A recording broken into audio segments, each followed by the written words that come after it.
Bapak Ibu serta saudara sekalian, renungan pagi hari ini diambil dari Markus 12 ayat 18 sampai 27. Pada suatu hari datanglah kepada Yesus beberapa orang Saduki yang berpendapat bahwa tidak ada kebangkitan. Mereka bertanya kepadanya, "Guru, Musa menuliskan perintah ini kepada kita. Jika seorang yang mempunyai saudara laki-laki mati dengan meninggalkan seorang istri tetapi tidak meninggalkan anak, saudaranya harus kawin dengan istrinya itu dan membangkitkan keturunan bagi saudaranya. Ada 7 orang bersaudara. Yang pertama kawin dengan seorang wanita lalu mati tanpa meninggalkan keturunan. Maka yang kedua mengawini dia, tetapi juga mati tanpa meninggalkan keturunan. Demikian juga yang ketiga dan begitu seterusnya. Ketujuh-tujuhnya tidak meninggalkan keturunan. Akhirnya wanita itu mati. Pada hari kebangkitan, bila mana mereka bangkit, siapakah yang menjadi suami wanita itu? Sebab ketujuh-tujuhnya telah beristrikan dia." Jawab Yesus kepada mereka, "Kalian sesat, justru karena kalian tidak mengerti kitab suci maupun kuasa Allah. Sebab di masa kebangkitan orang tidak kawin atau dikawinkan. Mereka hidup seperti malaikat di surga. Mengenai kebangkitan orang mati, tidakkah Musa baca dalam kitab Musa? Yaitu dalam cerita tentang semak berduri, bahwa Allah bersabda kepada Musa, 'Akulah Allah Abraham, Allah Ishak, dan Allah Yakub.' Allah bukanlah Allah orang mati, melainkan Allah orang hidup. Kamu benar-benar sesat." Demikianlah sabda Tuhan. Bapak Ibu, kita memasuki pekan biasa yang ke-9, dan Injil pada hari ini menerangkan atau membicarakan mengenai kehidupan setelah mati atau setelah kebangkitan orang-orang mati. Dan kita tahu bahwa orang Saduki tidak percaya akan adanya kebangkitan. Maka dia mempertanyakan soal situasi setelah kebangkitan, apakah masih ada perkawinan, dan bila masih ada perkawinan, maka siapa yang harus menikahi perempuan yang telah dinikahi oleh 7 bersaudara berturut-turut itu. Permasalahannya adalah permasalahan soal pernikahan setelah kebangkitan. Dan Yesus menjelaskan di sini bahwa setelah kebangkitan orang akan hidup seperti para malaikat, tidak nikah ataupun juga tidak dinikahkan.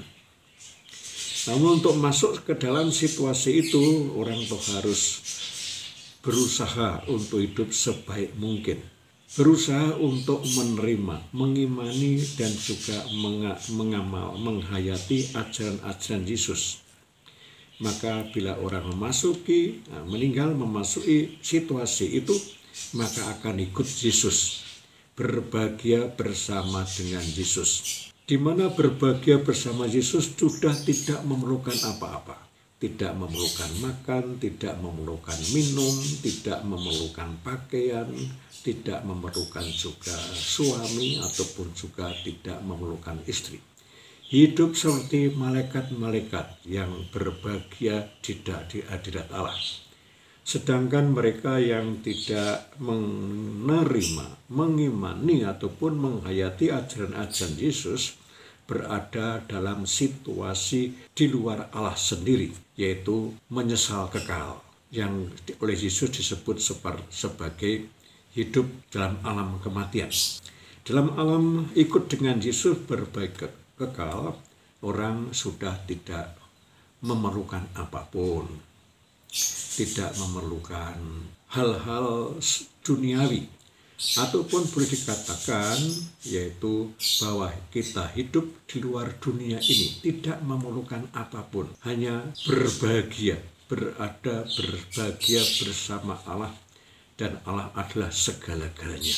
Bila disingkat ajaran itu, ataupun bagaimana kita harus menghayati ajaran itu, maka saya kira 3 hal yang agaknya perlu kita renungkan bersama-sama.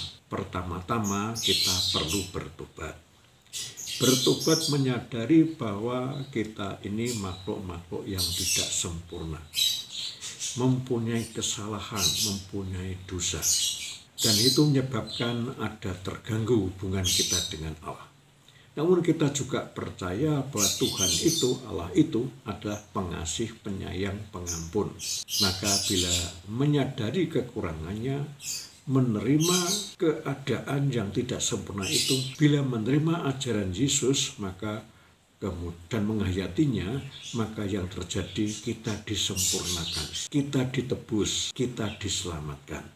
Yang kedua adalah mengampuni, sebagaimana Yesus selalu meminta kita supaya mengampuni seperti Bapa juga Maha Pengasih Penyayang Pengampun. Mengampuni siapapun yang pernah berbuat salah kepada kita, yang menyakiti hati, yang membuat kita kecewa, semuanya diampuni. Siapapun, baik saudara ataupun juga orang tua ataupun juga partner hidup, rekan-rekan kerja yang membuat luka, menyakiti, menjegal, menggagalkan usaha, semuanya diampuni. Bila kita mengampuni, kita pun juga akan diampuni dari kekurangan, kesalahan, bahkan dosa-dosa. Yang ketiga adalah ikhlas. Ikhlas meninggalkan apapun ataupun siapapun. Ikhlas meninggalkan harta yang dipunyai. Meninggalkan juga orang-orang yang dikasihi. Bahkan perlu meninggalkan dirinya sendiri, entah itu cita-citanya, harapan-harapannya, ataupun apapun yang kesenangan-kesenangannya, ataupun apapun yang dimiliki. Semuanya ditinggalkan, hanya ikut Yesus, hanya ikut menghayati ajaran Yesus yang juga datang dari Allah itu sendiri, tidak lain adalah ajaran cinta kasih. Dengan berani meninggalkan ikatan-ikatan dunia, maka kita menjadi lebih mudah untuk bersatu dengan Yesus, dan oleh Yesus tentu saja dalam Roh Kudus kita dibimbing menuju kepada rumah Bapa. Bapak, Ibu, serta saudara sekalian, itu saja menjadi bahan renungan untuk hari ini dalam rangka mendalami ajaran Yesus.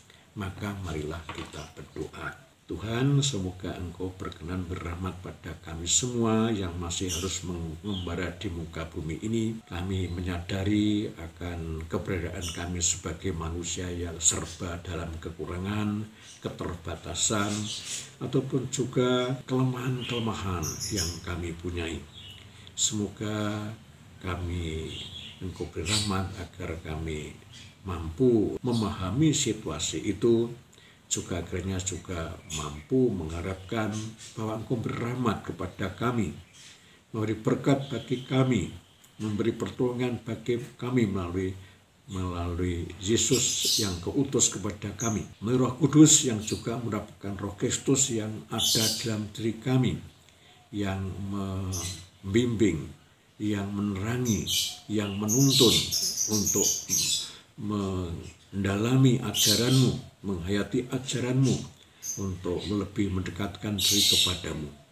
Hanya dengan cara demikian, maka bila hidup kami nanti akan berakhir, maka kami akan tetap bisa bersatu denganmu.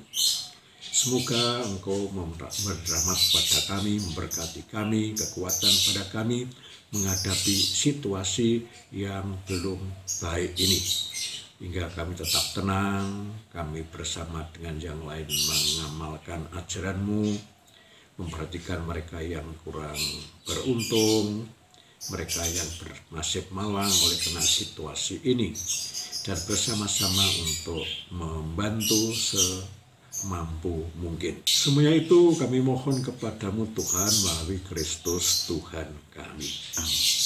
Semoga kita diberkati oleh Allah Bapa dan Putra dan Roh Kudus. Amin.